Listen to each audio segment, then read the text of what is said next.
కురుక్షేత్రం. ISRO rocket పై China జెండా, DNK పరుగులు దాటేసిందంటూ Modi fire. తమిళనాడులోని కులశేఖర పట్టణంలో ఇస్రో ఏర్పాటు చేసిన సెకండ్ లాంచ్ ప్యాడ్ కు సంబంధించి దినపత్రికలో ఇచ్చిన ప్రకటన రాజకీయ చిచ్చురేపి.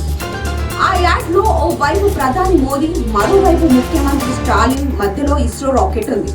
అయితే ఆ రాకెట్ పై చైనా జెండా ఉండడం వివాదానికి కారణమైంది.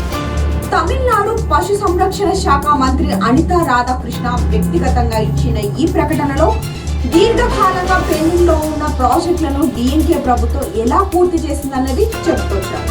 ఇక మన రాకెట్ పై చైనా జెండా ఉండడాన్ని గుర్తించిన బీజేపీ డిఎన్కే ప్రభుత్వంపై తీవ్ర స్థాయిలో విరుచుకుపడింది.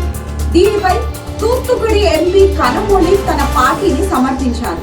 అందులో పార్టీ తప్పు ఏమీ లేదని, అది ఆర్ట్ వర్క్ డిజైనర్ పొరపాటని, కాబట్టి దానికన్నా ప్రాధాన్యం అక్కర్లేదని కొట్టిపడేశారు.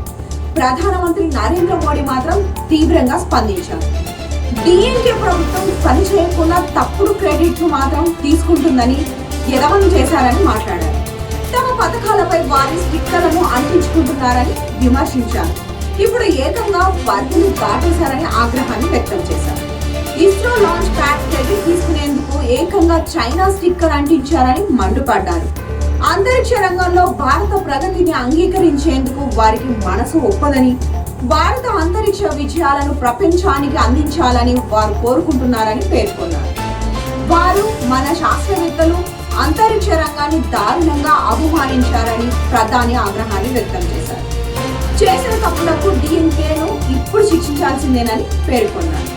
మరో కురుక్షేత్రంలో మరో లేటెస్ట్ అప్డేట్ తో మళ్ళీ మీ ముందుంటుంది మీ రచన.